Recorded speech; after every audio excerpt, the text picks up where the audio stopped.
Good evening, everybody, and welcome back to the Blind Press YouTube channel. And it's Saturday, which means it is Star Trek Day. And I am joined by Hammer Hello. and Irate Prostate. Hola. And hopefully, Dax will be joining us. Skeptalk sends his best wishes. Hopefully, he'll be joining us in chat. And who just opened my door? You got raised by the baby. Oh, okay. Um, Put food in the oven? I told you, tater tots. I just sent you a text about it. I think Kahlo has to be the center of attention, doesn't he? So today we are talking about Hammer's picks for Voyager. Yeah. And they are awesome. And they are Scorpion, Drone, and Juggernaut. And My they limiting are... factor is I had to pick episodes that have one word. Ah! Not really, but it just turned out that way. It did. And these are all freaking awesome episodes. Scorpion, of course, being the intro to 7 of 9. And I guess we should go in the chronological order. So we'll start with Scorpion. And it is a two-parter, but as we have established, it's not cheating. Um, and Scorpion, just to summarize, Scorpion basically centers around Janeway and the crew basically running right into the middle of a war between the Borg and a species called 8472. That's their Borg designation. And Janeway basically ends up making a deal with the Borg. We'll give you a way to destroy 8472 if you let us safely pass through your space without, assimilating us. And this two-parter is the telling of that story. And it's it is such a Star Trek episode. Such a Star Trek episode. But let's hear from Hammer as to why he likes this episode so much. I think this is the only real episode where or maybe there's others, I just didn't think about it, but this is an episode where, in some aspects, the viewer is kept in the dark about what's going on. Mm-hmm. And I like that about a show. Sometimes having exposition and being led around by your nose, I guess I'll use that appendage, is understandable. Or if the plot is, oh my god, complicated, Yeah. I can see it. But this is an episode where plans are put in place to, without the acknowledgement or without the knowledge of the viewer, somebody Yes. watching the episode. And you don't get that much in Voyager. You don't get that much in most Trek, but you do here, and I found that to be intriguing. I also liked the idea that there's a lot of thought going on behind what the Voyager crew does. You don't always get that. Everything is so plain vanilla and upfront that you don't see them plot and Yeah. scheme and prepare. You see it in some episodes, like in TNG, when Picard grabs a couple of Klingon ships and have them escort him into Romulan space while Yes. cloaked. That's an episode where you're like, he had something in his back pocket. Or Back and here. even that little play he does with Gowron, that Yeah. tell him that the arbiter of succession is here. Yeah. That's awesome. And Yeah. you're right. There's not a lot of that in Voyager. Definitely a lot less than there was in TNG. Yeah. But here's an episode where you get to see, you get surprised because, first of all, you don't see it in Voyager, and second of all, they didn't explain everything to you up front, so you get that. Scorpion? Wait, what's she talking about? What's going on? Well, yeah, and that's because the whole- last thing you knew, Janeway was really pissed off at Chakotay. Mhm. Right? And then all of a sudden, wait a minute, wasn't he relieved of duty? What's he doing? Like you're very confused, and it's a Yeah. good confusion. It's like, Yeah. oh, sweet, They they had a had a plan in plan. place. I like that. So that was really what got me with this episode. Of course, it's a legendary episode because it changes the course of Voyager from this point in the Yeah, series because they've gotten rid of Jennifer Leanne yeah, and they replaced her with Seven of Nine, and the show becomes a percentage better right from there. Oh my yeah, God, no shit. Yeah, everyone's going to have their different percentage, but yes, you can't deny that there's at least X amount of improvement over the show because Jennifer Leanne's character was so uncomplicated yeah. and Yeah. unchallenging, and she was just happy to be here, like a dog waiting for his master to come home from Seriously, work. yeah. Oh, hi, how are you? And, there was no real intrigue with her, but Yeah. the Seven of Nine is a constant challenge, and in Oh everything she yeah. does. Yeah. So that brought drama without being dramatic. I agree. It's you get and the scenery, like the scene setting you get with Janeway going to medieval Italy to think about what she has to do. And you get, Leonardo da Vinci telling her, come pray with me, right? We'll go, we'll ask God for advice, right? We'll see what, that is what makes her think about the alliance with the Borg, because you can see it click, right? And she goes, well, what if I made a deal with the devil? And again, you don't see her outline it to herself like you usually would. You just switch automatically to the briefing where Paris is like an alliance with the Borg, right? And Janeway has to walk the crew through her plan, and that's how we learn about it. Not the usual way where Janeway would, or whoever it is, would like speak it out to themselves or speak it to the computer, or you know what I mean. It just goes for that more of the intrigue that Hammer was talking about. And the fact that we find a species that can stymie the Borg, Destroy them. that's pretty cool. Yeah, I kick think their ass. Yeah. Yeah, that was cool. and the other point is the actual point in the show where they bring the plan to fruition. It really gets me every time I see it, where Seven of Nine is taken over. She's injected tubules into the console, and Janeway kind of growls, Janeway to Chakotay, Scorpion. Yeah, And she kind of growls it a little. I can't do it. yeah, And the look on her face is like, gotcha. yeah, And then, of course, it's very underacted by Robert Beltran, but and all the while he's distracting her. I mean, this is kind of a team effort. You've got B'Elanna. B'Elanna racing to. Yeah, to cause a feedback, so it all ends up being, a kind of a team effort. So not only do we see that they had a plan in place, but multiple people know about it, and the only person who doesn't is Seven of Nine, and they use Yeah. that against her. So every time I watch that part of the episode, it's like, ooh, it just makes me just.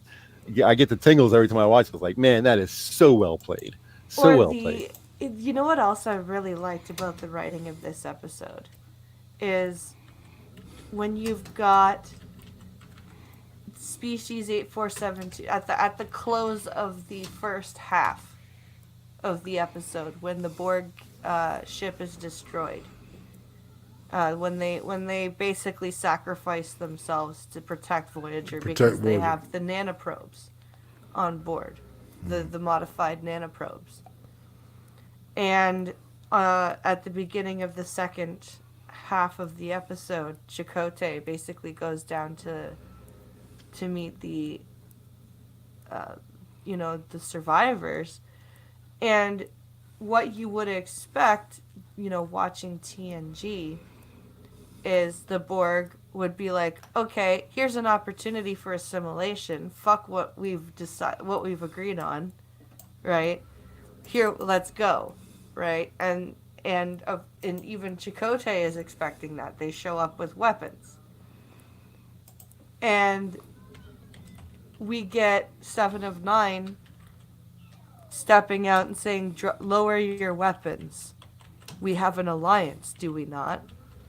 And it's like, oh, like it just brings a chill down your spine and the music, the music in this episode is amazing. I have to say, the scoring was awesome for this episode. It really, really accentuates everything at the right moments, too. Like when you've got Harry... Oh, no, that's the wrong episode. I was going to say Harry stuck in the Borg cube, but that's a different episode. No, Yeah. But you've got Harry to being turned into... Like, here's the second... And, the secondary story and how we figure out that nanoprobes can destroy 8472... is Doc trying to save Harry from being basically destroyed from the inside out by 8472. I always thought it was their version of assimilation. Very similar, yeah. It's almost more terrifying than a Borg assimilation. Because you don't... Like, with a Borg assimilation, you're still your physical shape and makeup, right? You just have cybernetics shoved into you. Right?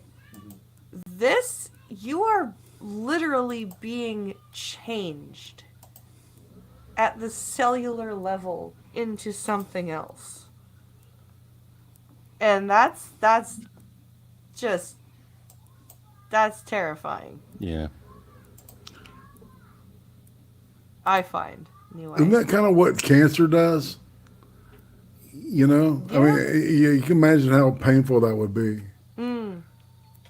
Oh my God, Logan. To be, rearranged on a molecular level. It would be, Sorry if you guys can hear that. Logan is very excited, apparently. Oh, there were some other things that were great to mention, and I can't put my finger on them right now.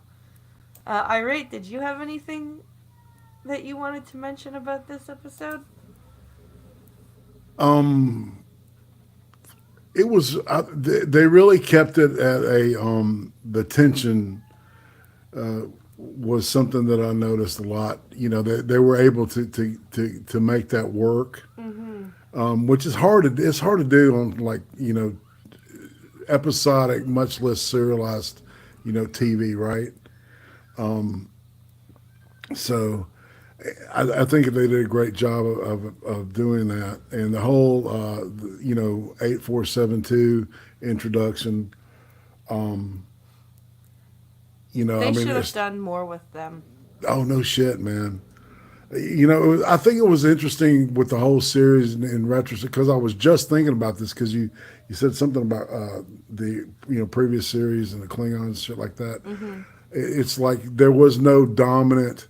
At the beginning you think it's going to be these horrible fucking Kazons, which was oh my god, it was horrible. But but they never really, there was never really a consistent nemesis or some type of something to create tension that we can go back to, which is fine though. It was more that makes it more in line with TOS in a way, and I was thinking about how, how really, I mean, if you want to go woke, this was one of the most woke episodes I've ever seen Mm. because you've got all these strong women, you know, it's like it's like Jerry Ryan and Kate Mulgrew going at each Yeah. other, right? It was really really good. So You like in the when they first start working with Seven of Nine, and she's like a neural transceiver is required for efficient communication, yes, and she's like, no, it's not. Janeway's just like, nope, we're not doing that, and she goes, you must comply, and Janeway's like, we must do nothing. Tell your drone to remove the transceiver, or the deal's off. And it's a battle of wills right from the get go. It's it and it's we work better if we can communicate orally. Well, that's inefficient. It's just, but it's good foreshadowing too, because it just foreshadows the battle of wills between Seven and Janeway that continues after she is severed from the collective. Yep.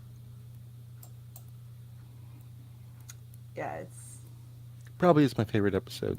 for sure. Yeah, I like the other two I picks I made as well, but this is probably the best of the three for me. it was my first go to too.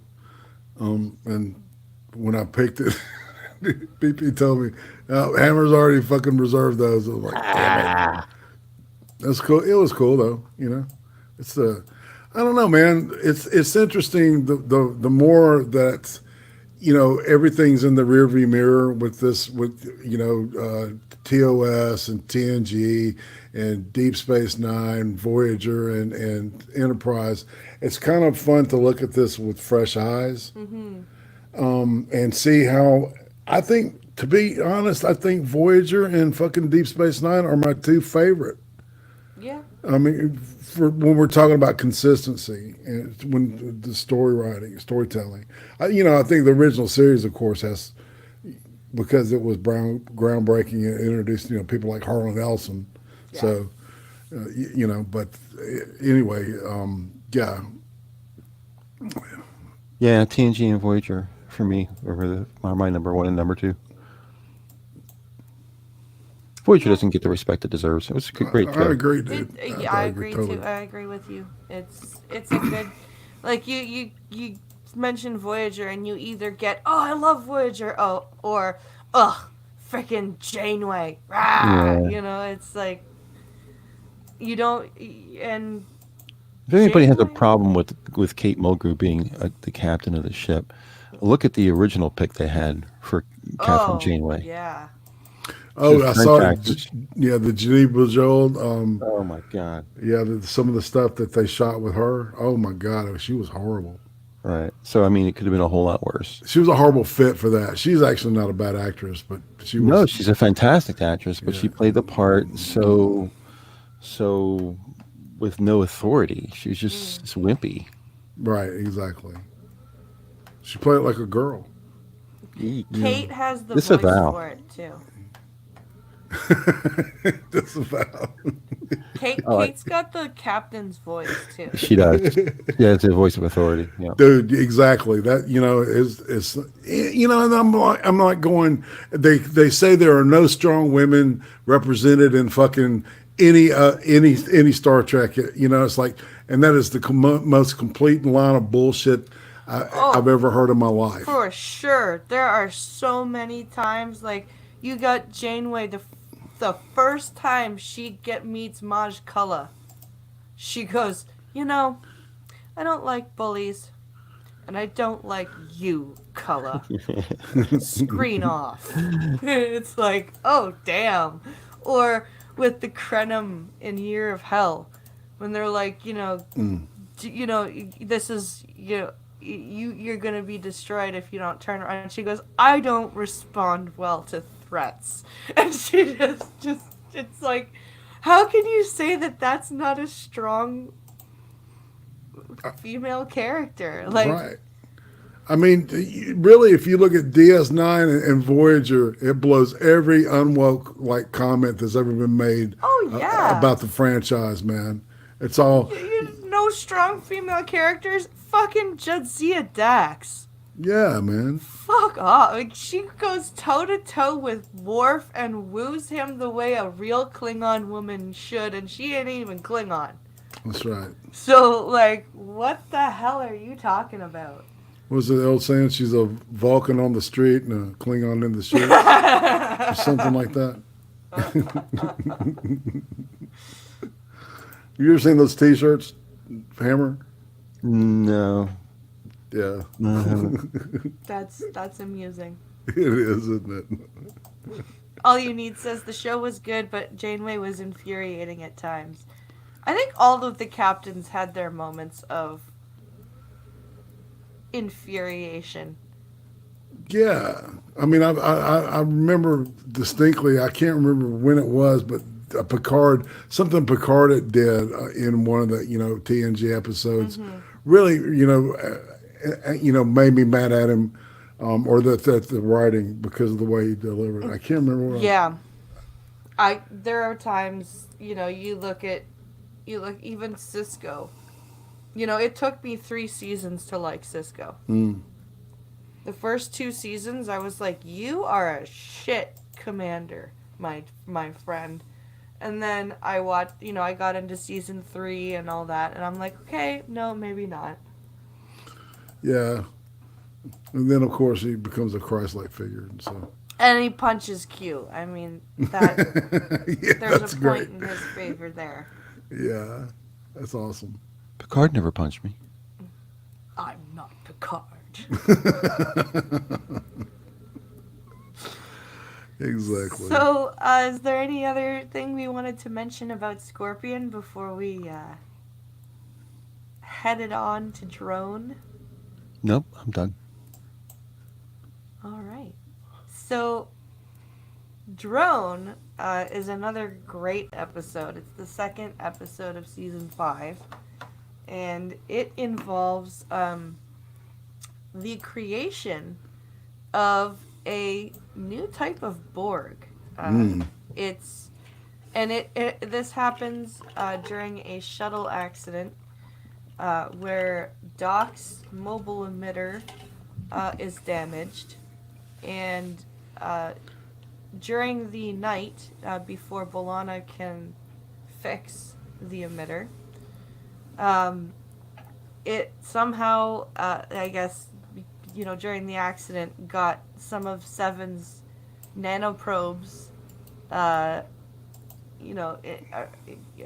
in it, and the ensign on duty at the lab gets basically assimilated, and he basically it's a fusion of Doc's mobile emitter, Seven's nanoprobes, and Ensign Mulcahy, who is basically Ensign Ricky for this episode. And we get one, who is basically as a Borg with all sorts of fancy upgrades because of the mobile emitter. So he's basically a 29th century Borg in the 24th century. And we go through the episode with Seven basically teaching and tutoring him, and we end with a final battle between the Borg and Voyager, because the Borg obviously discover one, because a secondary subspace transceiver has been activated without anyone's knowledge, even one's knowledge, and the collective was contacted. So it's a good standalone episode.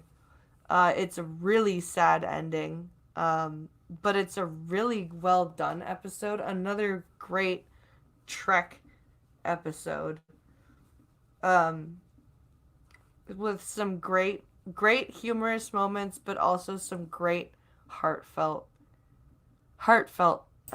moments as well. So, Hammer, why don't you tell us um, what made you pick this episode?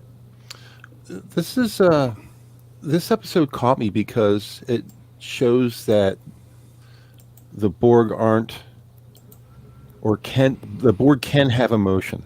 Mm, You see it in Jerry Ryan, and you see it appreciated by the person who becomes one, whatever yeah. his name is. Early in the transition, he grabs her when he tries to assimilate the information that she has about the Borg in her head. Mm-hmm. And she turns to him and she says, "You're hurting me." And it stops him. Yes. And you see it again at the end of the episode when he's dying and she says, "Don't let yourself die." And, you can't do that. You're hurting me. She uses the same phrase. And when Jerry Ryan says it, you believe it. Mm-hmm. Right. It's very heartfelt. And you don't see that from her. I don't think you see that from her before or after any time in the rest of Voyager. All right, well, here's a question: what is he to her? Right? What is her emotional investment in this creature? It would have been like a son almost because it was Yeah. her nanoprobes that. That's kind of where I was Caused going this. with that. Yeah, it's a paternal or maternal thing, right? Because when he says thank you to her, like when they're fixing to regenerate, it kind of stops her and she like looks over at him, and the expression on her face said to me, like that she felt good. It was a good emotional feeling. And then she covers it up by going, "We must regenerate." Yeah, exactly. Exactly. And then she turns it right off. You're right. Yeah. It was cool. It's Yeah. good. I think you see it a little bit from time to time with Naomi Wilden because she forges a bond there. And with Icheb. Oh yeah. Well, I mean, in Star Trek Picard, you'll see that there's a big bond in that whole thing. But yeah, it was really hard. It really caught me off guard as far as emotion when she said it and how she said it. It's very well played by Jerry Ryan. I like. That's what got me in this, and of course, having a Borg go against the Borg was Yeah. kind of that juxtaposition was kind of like, that's a cool idea. It It is. was, and it was badass the way he did it too. Like, just basically, they used every quiver in every arrow in their quiver, and he was just like, "Fuck off." Yeah, he was very Borg against the Borg. Yeah, it Yeah, was. it's kind of like an Atlas Shrugged kind of deal, you know. Kind of, You had your opportunity to leave Voyager alone, and you didn't. So now I'm just going to destroy you, and I don't care. I'm just going to do it, and you don't have any opinion about this. You're just dead. Sorry. Yeah. the Sorry, not sorry. superiority of the individuality of the individual. You had your opportunity to back off, and you didn't take it. So now I'm just going to destroy you. Yeah. I like that. That was the reason why I picked it. Those are a couple of reasons why I picked it. Really, the whole thing with Jerry Ryan is really what caught my eye more than anything else. So. And then I like the little humorous parts of this episode as well, where we've got the Doc so worried about his mobile emitter that first he wakes up B'Elanna and then he freaking follows her funny into as the shit. shower. I'm a doctor, not a peeping Tom. And she's just That like, was what funny. the fuck? Go away. Crazed. And then we have one talking to Neelix. Tell me about my story. Oh, it's not a very interesting story. I wish to hear the story now. It's so Borg, but it's so funny at the same time because Neelix is like, "What do I do?"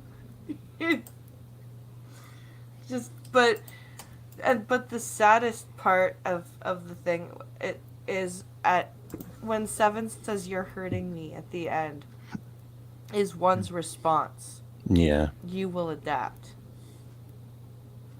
That's just, oh man, like that. That's rough. That's very rough to watch. Um, because it's just, you've got it's a very Borg response, but you can tell that Seven's humanity is kind of showing at that point. So it's Yeah. a very it's an incredibly well written. And Will acted. The guy who played one Mm, did He a did a great fantastic job. job. Yeah, he did. Yeah, no doubt. he's one of the actors that played one of the Nazi holograms in The Killing Game. Oh, That's cool. yep. I recognize his voice. He's got a very distinct voice. Yeah, Yeah, he did a great job. Yeah. Um, so do we want to move on to Juggernaut? Yeah. Sure. So Juggernaut's another awesome episode, and it's I think it's one of the last Malon episodes, or if not the last Malon. It may be episode. yeah. You may be right. And it's about the crew of Voyager trying to help a garbage scow. Basically, they're trying to keep it from exploding and killing all of them. And what they're going to do here is go and depressurize deck by deck this radioactive, saturated ship. It's theta radiation that this is saturated with. And we've only got, I think, 2 Malon survivors out of the whole crew. I think we're talking about a different episode. Juggernaut? Yeah. Juggernaut's the episode where B'Elanna is trying to disable a bomb. No. No. That's the one I was talking about. Then I got the wrong name, but I thought Dreadnought or Prototype Dreadnought. are the episodes that you're thinking of. Dreadnought instead of Juggernaut. That's Okay, right. I got the name wrong. Dreadnought is her. I didn't watch that one. Dreadnought is season 2. That's the Cardassian bomb episode. Exactly. That's the one. The one I where meant to she pick. reprograms a Cardassian bomb while she's in the Maquis against Chakotay's orders. And it gets pulled into the Delta Quadrant by the caretaker, I think, is how it got there, and is mistaking a inhabited world in the Delta Quadrant for Echelon 5, which is, I think it was like a munitions depot, a Cardassian munitions depot on Echelon 5. Yep. And this episode is basically B'Elanna versus her own programming in this bomb. It's a good bottle episode, actually. Because she's basically playing mind games with a smart bomb. Which is a really cool idea. Especially and it was really well done. For most first and second seasons of Star Trek, they're not great, right? But this was a really good episode for a second season episode. So what made you pick this one? This reminded me of the movie War Games. Okay. It was a person against a computer and a battle of wits. It was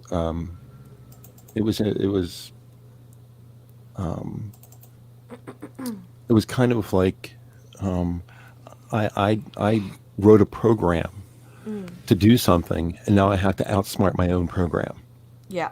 and my program was written to not be outsmarted. Yeah. So that juxtaposition, and I think this is probably the episode where, of all the episodes in Voyager, where I thought B'Elanna Torres really shined. She didn't fall back on, oh, I'm a Klingon, I'll break your nose. She wasn't a trope. Well, Yeah. you know, in Juggernaut, she has some type of Dreadnought. catharsis in that. Yeah, but I'm talking about Juggernaut because that's what I watched. Oh, I didn't watch Dreadnought, yeah. right? I know the series well enough to know the other episode. I just realized, I get the wrong names, but I understand the episode. I'm very well versed in the other episode as well. Right. I was just saying there's a parallel there. So, What's the parallel? well, the B'Elanna's character, it opens up with her and Tuvok trying to work on her anger. And she said, it starts out, he insults her, to troll her and to point out to her that she's still got issues, by calling her turtle head. And then she And- has to work the whole episode is her fighting her temper Yeah, to not fuck up the mission, basically. exactly. And so, and she ends up, instead of doing the old behavior, she engages in new behavior, and that helps, like, save the well, she was going to save everybody until it turned into a horror film. Yeah. Yeah, which was interesting too. It was like, Yeah, well, the okay, mutant guy, she ends up talking him down. The Gahar, I think. that's it. But there is a parallel there. Like, she has to do non-Klingon things and not be a trope, like you said, Hammer, to achieve her goal. In Dreadnought, like even the smart bomb even starts depriving her of oxygen, and she's still like, no, I'm gonna outsmart you, even if I have to die while I'm doing it. I'm gonna outsmart you. Yes, all you need. She gave it her own voice. Like, she gave the smart bomb her voice because she didn't like the Cardassian computer voice. It was kind of funny to see the Cardassian computer program and her computer program fighting each other. Yes, that was awesome. That was really well done on her part. She basically, that was well written. I like the way that was written in the show. yeah, basically tricked it to think it had a virus, which it did, really, because It was the old program. It was- so yeah. the way it was a virus. see, B'Elanna can be really smart when she wants to be, but then she gets really whiny, which is why Yeah. she's so frustrating.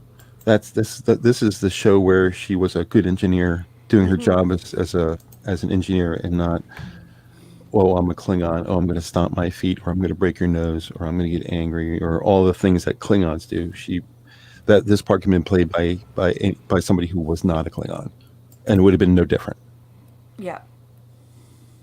Well, and So- she also had a feeling of guilt, like a feeling of responsibility to fix Right. this problem because She created it, created technically. it. Yeah. And she even recounts the story, I think, to Tom or Harry, about how she admits to Chakotay that she was the one that programmed it.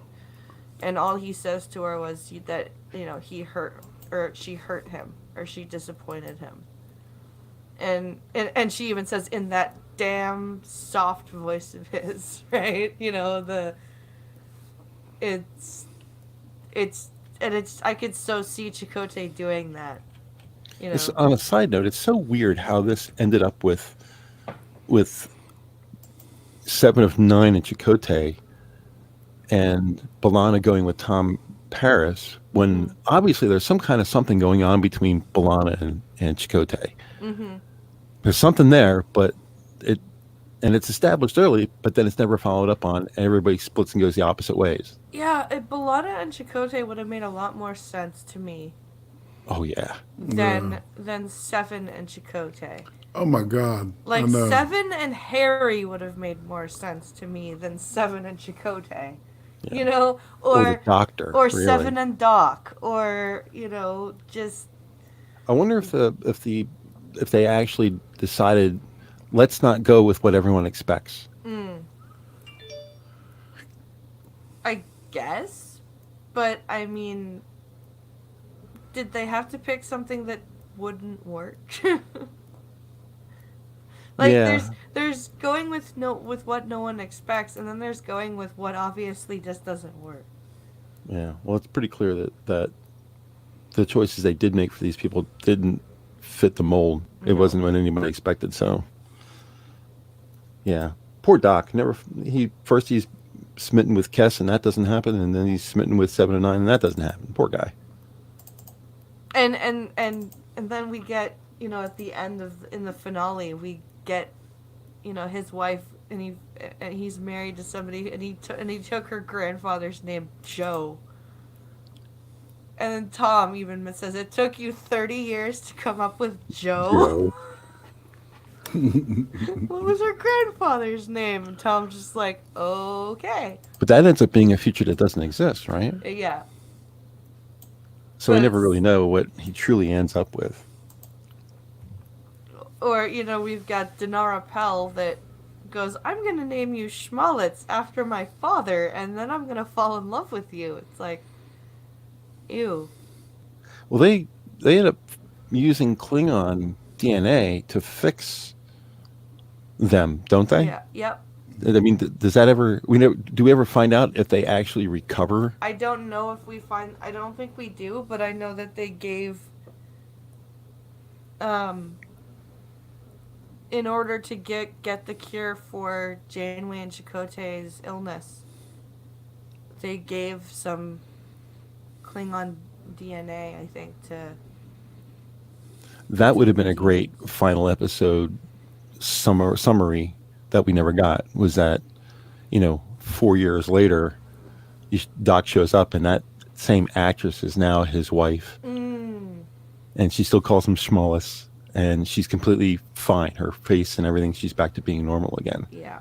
And how the Federation cured. It would be even interesting to have some Klingon remnants, like maybe not quite forehead ridges, but Yeah. That kind of deal. Like, yeah, we cured you. You look like Klingons now, but we cured you. That would have been nice. That would have been a nice ending. Yeah, all you need says she reset the original program and let them fight it out. Yeah, that was a great way to end the Dreadnought episode. And like it shows, this is another episode that shows what kind of a good Captain Janeway is, because she was legitimately trying to help the first minister of the alien planet, right? She's like, look, there's this smart bomb from our quadrant who's coming to, and we find out that the Kazon's been spreading shit about Voyager, right? Yeah. Like,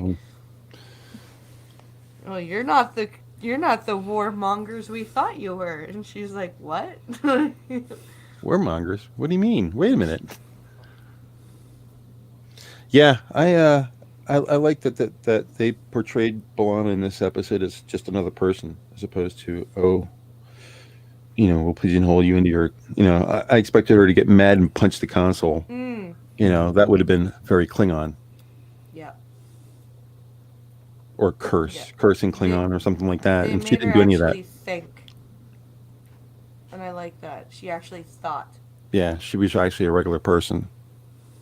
So that's what led me to that episode.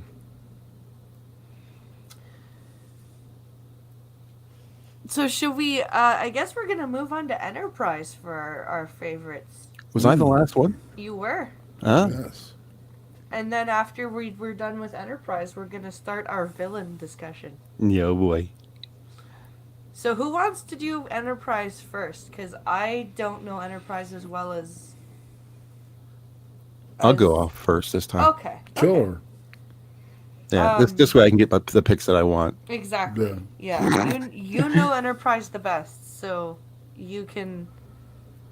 Do you have any? Do you have at least one in mind that you? Yes, could I do tease, have or- one in mind. That's kind of our modus operandi. We come up with one on the show, and then we pick two Yeah, for the next week. So my initial pick will be Silent Enemy. Silent Enemy. Which season is that? Do you know? That is the first season. Okay. I think Yeah. that is one I've watched because that sounds familiar. I've Yeah, watched. I can give you a little teaser. It's the first time we see the Enterprise with phasers. Oh, that one. Okay. Yeah. Mm. Yeah, I remember that. I have watched it. I'll have to rewatch it, but I have watched it. Yeah, that'll be my first pick. I already have my other picks, but I'm not letting anyone know what they are. Yeah. You have to wait. Nah, nah, nah, nah, nah. Oh man. Well, this is gonna be the end of the stream because we only had three of us. Irate, shill your shit. Yes, ma'am. Tomorrow, I'm going to be talking with Gabby G. Wiz. Cool. It's going to be the a person I 85th. actually have Yeah, heard with. ice cream Sundays. Join me. 85th ice cream interview. Yeah, Nice. yeah. I can go into phase 2 after I hit 100. So, and I'm trying to get 50-50 male female. So Phase 2. that's right. I get streamed in March, That's right. Nice. so you have that to look forward to. Exactly. And tune in tomorrow at 10 p.m. Eastern for the blind and the special on this channel. And be sure to watch Twitter for me sharing out my Twitch stream because I really do plan on going live tonight on Twitch at some point after the children go to bed to play some Mortal Kombat. So keep an eye on that.